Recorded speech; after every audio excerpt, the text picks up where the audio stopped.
Assalamualaikum warahmatullahi wabarakatuh. Bismillah, alhamdulillah, wassalatu wassalamu ala rasulillah Sayyidina Muhammad ibn Abdillah wa ala alihi wa ashabihi wa azwajihi wa zurriyatihi wa ahlil baitihi wa man tabi'ahum bisanin ila yaumil qiyamah. Asyhadu an la ilaha illallah wahdahu la syarika lah wa asyhadu anna Muhammadan abduhu wa rasuluhu la nabiyya ba'da. Bismillahirrahmanirrahim. Qul huwallahu ahad Allahus samad lam yalid wa lam yulad wa lam yakul lahu kufuwan ahad. Shadaqallahul azim. Para sahabat semua, senang kita bisa tampil kembali di sini dalam keadaan sehat walafiat dan tanpa kurang suatu apapun, alhamdulillah. Dan semoga kita semua senantiasa diberikan kesehatan lahir wal batinnya, dan juga diberikan kesejahteraan lahir wal batinnya, dan juga umur yang panjang, umur yang barokah, untuk senantiasa selalu beribadah kepada Allah Subhanahu wa Ta'ala. Amin ya Rabbal Alamin. Oke, para sahabatku terindah semuanya, sudah memasuki hari yang ke-17 ataupun ke-9 ataupun ke-18 pada hari ini. Terakhir saya mengupload video itu sekitar 18 hari yang lalu, karena ada suatu kegiatan keluarga yang harus saya hadiri bersama-sama keluarga, yaitu hadir ke pernikahan keponakan kita di Jakarta. Dan juga setelah acara pernikahan itu, kita menghabiskan sekitar 1 minggu lagi di Bogor untuk berjalan-jalan bersama keluarga, juga menikmati waktu-waktu yang sengaja kita ciptakan untuk selalu bersama. Oke, para sahabat, tentu selama 18 hari lebih itu terlalu banyak peristiwa-peristiwa politik yang tidak terekam di dalam video kali ini, dan juga dalam channel Terindah Suyadinat juga telah tertinggal beberapa kali, atau sekitar 2 atau 3 kali debat Capres dan Cawapres telah terlalui. Dan nanti akan terakhir ada tanggal 5 Februari, itu debat Capres yang terakhir saya kira. Mungkin kita akan mengulas juga tentang itu. Tapi yang lalu kita tidak ulas lagi karena sudah ketinggalan atau tidak up to date lagi. Dan terakhir kehebohan yang telah terjadi, yaitu berupa pernyataan dari Presiden Jokowi bahwa beliau sebagai seorang presiden dan juga sebagai seorang warga negara, dengan 2 alasan tersebut dia menyatakan bahwa dia juga berhak untuk turut berkampanye memenangkan salah satu pasangan calon presiden dan calon wakil presiden yang dia usung. Dan ini merupakan suatu kehebohan politik yang sedang dihadapi, yang sedang terjadi, yang sedang diperbuatkan, yang sedang dipertontonkan oleh presiden kita, yang sepertinya baru pada Presiden Jokowi ini saja yang secara belak-belakan dia mengatakan seperti itu. Tetapi dengan alasan bahwa ada undang-undang itu yang memperbolehkan presiden ikut berkampanye, memang menjadi suatu alasan yang sangat-sangat masuk akal juga sebenarnya. Tetapi tentu kita sebagai orang timur dan juga mempunyai suatu kebiasaan dari pilpres sebelumnya, bahwa aparatur negara itu semua harus netral, sebagaimana yang disampaikan oleh Jokowi sendiri beberapa bulan yang lalu, atau sekitar antara Oktober dan November 2023 yang lalu, bahwa seluruh aparatur negara termasuk PNS kelas rendah sekalipun harus netral. Dan itu omongan dia sendiri, bisa dicek di jejak digitalnya, telah kemana-mana dan telah dicatat dalam rekaman kepala orang Indonesia yang peduli kepada perkembangan politik di Indonesia. Dan pada Januari ini justru dia sendiri yang mengobrak-abrik omongan itu. Jadi Pak Jokowi itu tidak konsisten terhadap apa yang diomongkannya, bahwa aparatur negara termasuk PNS, BUMN yang kelas rendah sekalipun harus netral. Tetapi dia sendiri yang mengobrak-abriknya bahwa presiden boleh ikut kampanye asalkan tidak menggunakan perlengkapan atau peralatan negara. Dan juga nanti tentu akan berimbas kepada para pejabat-pejabat di daerah sampai kepada PNS kelas rendah pun mereka akan menggunakan haknya sebagai warga negara, hak politiknya sebagai warga negara untuk ikut berkampanye. Tentu ini tidak bisa diingkari. Kita akan bisa membayangkan di sini bahwa pemilu 14 Februari 2024 akan sangat mendebarkan seluruh bangsa Indonesia, karena presiden yang memulainya itu justru menjadi gaung yang utama untuk memulai suatu ketidakpastian politik ke depannya.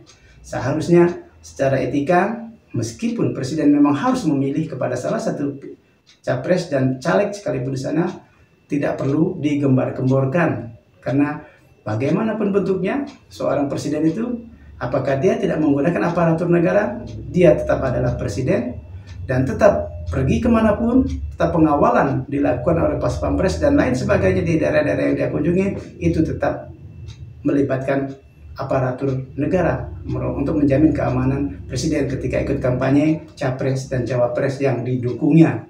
Tentu ini tidak fair.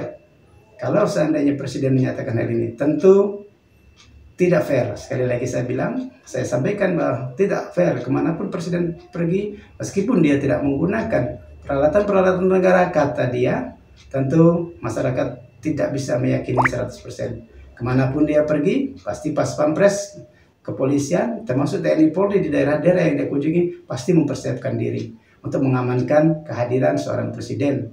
Meskipun dia mengatakan dia bukan presiden pada waktu itu tidak bisa terlepas. Artinya, ketika presiden untuk ikut berkampanye di suatu daerah, keterlibatan TNI Polri, termasuk pas pampres untuk mengamankan, itu adalah aparatur negara. Artinya, tetap presiden menggunakan peralatan negara untuk mengawalnya pergi berkampanye memenangkan salah satu paslon. Tentu ini tidak fair. Sekali lagi saya sampaikan dalam video ini, kita sebagai warga masyarakat biasa ini berpikirnya memang harus tidak biasa-biasa saja, karena secara frontal, secara terus terang, secara belak-belakan Presiden Jokowi, the man of kontroversi ini, dengan bangganya dan dengan sombongnya dia menyatakan bahwa dia ikut cawe-cawe dan dia berhak juga untuk ikut kampanye mendukung salah satu pasangan capres dan cawapres. Dan hanya dia sendiri yang presiden yang menyatakan ini secara belak-belakan dan tidak mengikuti etika. Karena walaupun bagaimana, selama kita mengetahui bahwa the man of kontroversi ini memang telah menjadi trademarknya Pak Presiden kita, apa yang diomongkan selalu buktinya adalah terbalik. Apa yang dikatakan tidak ternyata iya, apa yang dikatakan iya ternyata tidak. Inilah Presiden kita, dan mudah-mudahan para aparatur negara dan warga negara Indonesia tidak tertular oleh watak yang seperti ini. Walaupun bagaimana, Indonesia itu adalah negara yang menjunjung tinggi etika, yang menjunjung tinggi moralitas, baik moralitas berpolitik, moralitas berbangsa, moralitas beragama, dan juga moralitas dalam kehidupan bermasyarakat.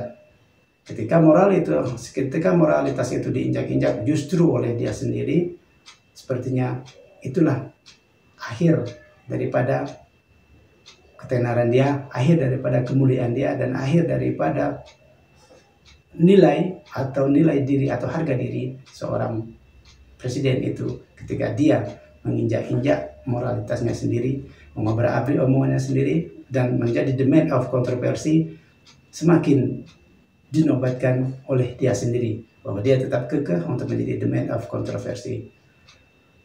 Memang sebagai warga negara dia berhak, tetapi ada moralitas di belakangnya. Presiden itu harus netral, ya kita sepakati secara moralitas. Memang secara hukum positif tidak tertulisnya di sana adalah presiden dan wakil presiden ketika mencalonkan diri berhak juga untuk berkampanye. Tapi ketika dia dinyatakan harus netral sebagai aparat negara, itu juga ada di dalam konstitusinya. Artinya dia juga menginjak-injak daripada apa yang telah tertulis daripada konstitusi. Mungkin ini sebagai ulasan yang sangat sensitif sedikit, tetapi inilah suatu ungkapan daripada saya sebagai rakyat biasa yang cukup meresahkan dengan apa yang disampaikan oleh Pak Presiden Jokowi, bahwa dia juga berhak untuk ikut kampanye memenangkan salah satu pasangan calon presiden dan wakil presiden. Kita sudah bisa pastikan bahwa anaknya sebagai calon wakil presiden, yaitu Pak Gibran, bisa dipastikan dia berada di belakang paslon nomor 2 ini, Prabowo dan Gibran. Dan apa yang digembar-gemborkan oleh para media massa dan para surveyor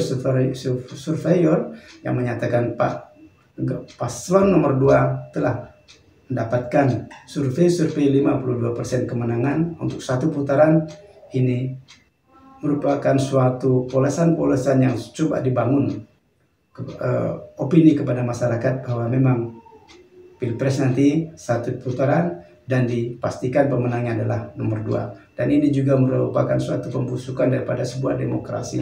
Sebagai masyarakat dan sebagai rakyat biasa yang peduli terhadap demokrasi, terhadap perpolitikan di Indonesia, saya sangat menyayangkan dan sangat sungguh-sungguh memalukan dan memilukan sekali dengan kondisi yang seperti ini. Artinya tidak ada gaungnya yang cukup demokratis ketika pemenangnya sudah diusung-usung dari awal melalui survei-survei tersebut. Bagi masyarakat umum di sana yang menyaksikan video ini, mari kita coba bangun demokrasi sebagaimana mestinya. Tujuan reformasi harus tetap kita junjung tinggi, yaitu memberantas nepotisme, korupsi, dan kolusi, dan juga menegakkan demokrasi secara utuh, bulat, utuh, dan tanpa ada cacat di dalamnya. Dan kita merasakan setidaknya selama 10 tahun terakhir ini, wabil khusus lagi 5 tahun terakhir ini, demokrasi kita sudah compang-canting, demokrasi kita sudah bercemot-cemot, di mana-mana sudah berpelepotan daripada noda-noda demokrasi itu sendiri. Noda demokrasi itu berupa kolusi, korupsi, dan nepotisme yang semakin norak dan semakin terang-terangan dimunculkan di permukaan bumi persada ini. Nauzubillah, semua nauzubillah.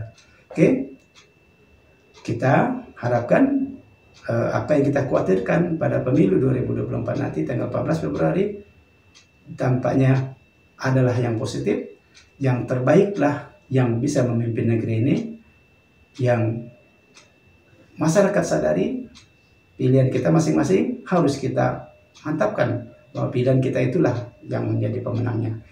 Kita junjung sama-sama satu putaran, tetapi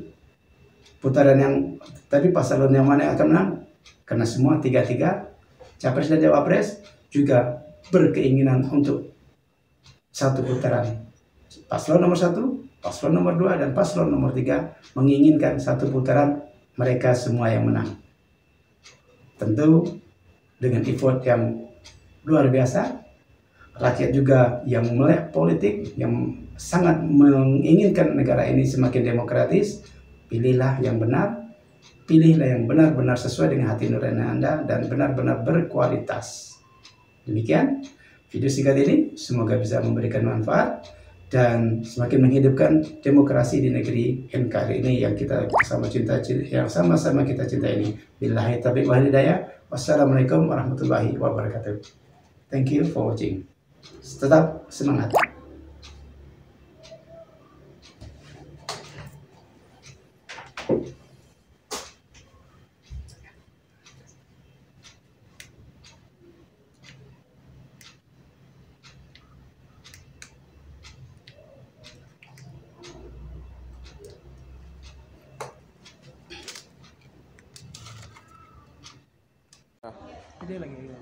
Oke, ini namanya siapa, Bang? Namanya siapa?